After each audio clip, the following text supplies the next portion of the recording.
mama mtu, karibu. Hivi wewe nani una akili wewe? Yaani mimi kutoka dakika 2 kwenda kazini tayari ushaingiza mwanamke.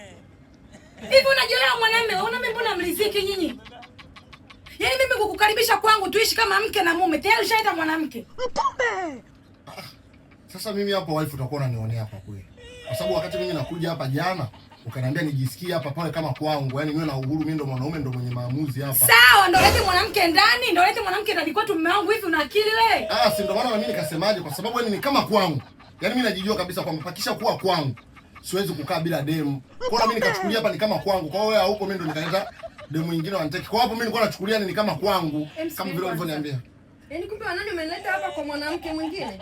Sasa wewe ungetulia, yaani ule ugomvi wa mume na mke. Sawa. Kwa hiyo mimi ndo nikaona hivyo wala eti kosa liko wapi hapa jamani? Wewe, hebu naomba usinipande kichwani. Haya, naombeni mtoke ndani kwangu. Nani?